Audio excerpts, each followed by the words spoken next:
Family namin, 3 kaming magkakapatid. Ako po yung pinakabunso. Karoon kami ng bahay sa squatter area. Itong kwarto ko po na dati. Dito po ako nakakaiga, natutulog. Dito talaga ako lumaki. Nakatira kami yung buong pamilya namin. Na dati, ito'y daanan ng tubig. Pag umuulan, magkakaroon kami ng libreng swimming pool kasi lumalaki yung tubig dito. At ngayon ay siyempre natambakan na ng mga lupa at nagbago na, pero memorable masyado to kasi dito ako panganak at dito rin ako lumaki. Nakamalay na ako sa buhay ko, doon ko karoon ng mga pangarap na balang araw magkaroon kami ng bahay na maganda, na buhay na maganda. Dahil po yung buhay talaga namin napakahirap noon. Kasi nga yung trabaho ng papa ko, family driver ng isang counselor. Nakuha sa dahil sa kabaitan din ng papa ko. Kaya nakapagtrabaho siya sa city government, driver lang din. So yung mama ko naman din, siya naman yung nagpapatakbo ng karinderya. Yun din yung kinukunan ng extra income nila para makapag-aral kami magkakapatid. At nabubuhay kami sa 5-6 yung pautang. Hindi ako nakapagtapos kasi nga nabaon kami sa utang. Tinakripisyo ko yung pag-aaral ko dahil para sa kapatid ko. Kaya naghanap ako ng paraan na para makatulong sa parents ko. Dahil sa hirap na naranasan ko po. Yun yung naging lakas ko na para magbuo ng pangarap na balang araw malalampasan ko lahat ng problema namin. Malalampasan ko yung kahirapan namin. Naghanap ako ng mga oportunidad para mahihaon sa kahirapan yung family namin. Nung matapos na ng pag-aaral ng high school, way back 1999, parang naging tambay ako kasi 1 year din ako hindi nakapag-aral agad. Kaya yung ginagawa ko doon, talagang nagtatrabaho. Kaya lahat ng trabaho sa terminal, Ecoland Terminal or Terminal ng bus ay naranasan ko po yan. Paglilinis ng sapatos, yung pagbibenta-benta ng mga durian candy, at saka yung pagkakarga ng mga bagahe ng mga pasahero. Yun, naranasan ko po yun para makatulong ako sa mama at papa ko. Humingi ako ng pagkakataon ng Panginoon na kung bibigyan niya ako ng chance ay hindi ko talaga pakakawalan. Yung unang pag-iempleyado ko po, award craft po yun, yung paggawaan ng mga plaque, ng mga trophy. Actually, nagtrabaho ko para sa ate ko, para makapagtapos siya ng pag-aaral niya, na makatulong din ako sa mga tuition niya at saka sa parents ko.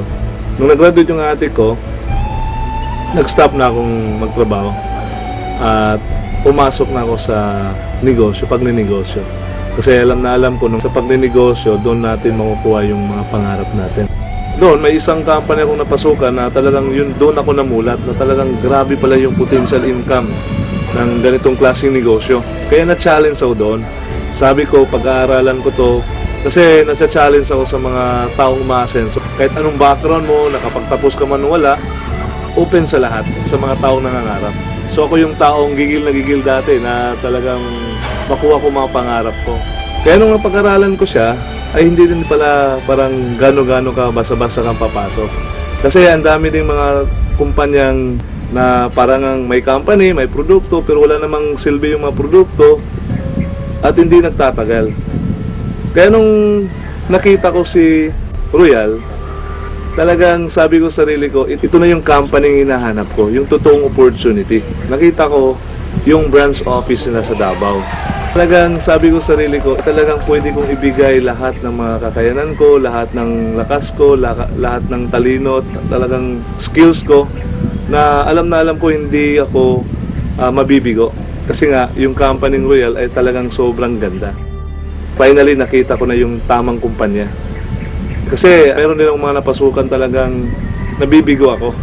Kasi nga, kumikita ka ng maganda, malaki, pero hindi nagtatagal.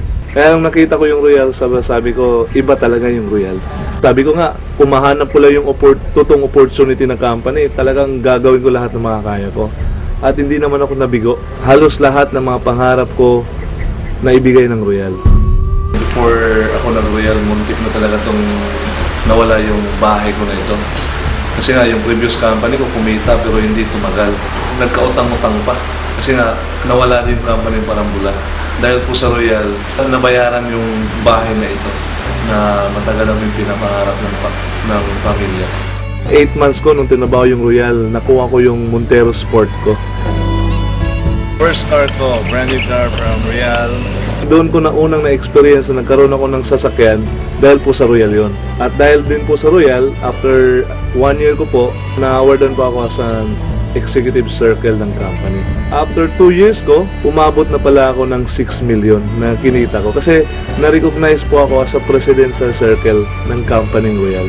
Kaya grabe yung nangyari sa buhay ko. Lalo na ngayon, in 3 years time ko sa Royal, na nagkaroon ako ng opportunity na makasama sa travel ng company. Ang kagandahan po ay sa Brazil. Dito sa Royal, lahat sinasabi, lahat pinapangako nila ay nagkakatotoo. Iba talaga palang maka-abroad ka. Hindi ka lang nagninegosyo at kumikita, pero ma-experience mo ang totoong lifestyle na binibigay ni Royal. Grabe!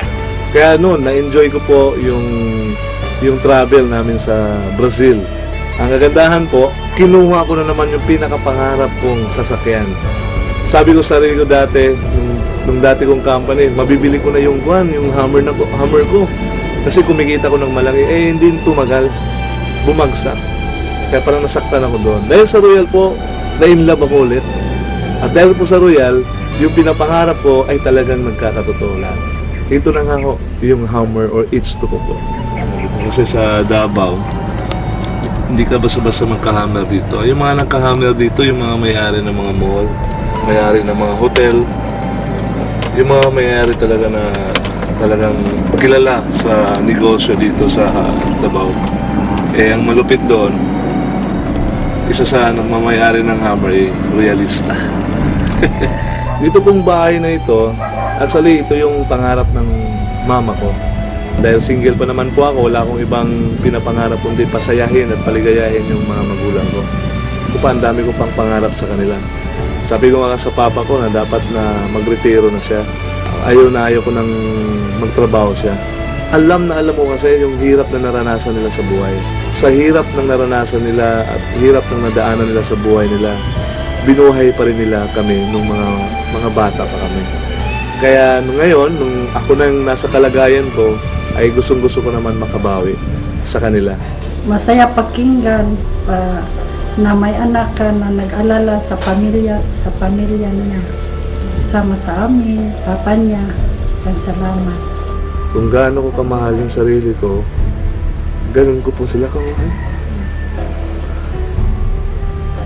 Kaya lahat, habang single pa po ako, habang hindi pa ako nag-aasawa, binibigay ko po yung kaligayahan nila.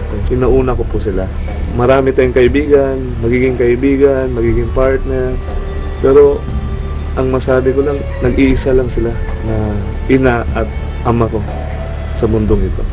Kaya kahit anong mga hirap na naranasan ko sa pagninegosyo, makita ko lang sila, parang namomotivate na ako, parang nabibigyan ako ng lakas na ipagpatuloy yung naumpisan kong pagtatrabaho na maayos at yung tama. Sila din yung dahilan na umabot ako sa naabot ko ngayon. Kasi kung hindi dahil sa kanila, siguro matagal na ako ring nag-give up. Kaya kahit anong gawin ko, lahat ng ginagawa ko, sa ngayon po ay para sa kanila po.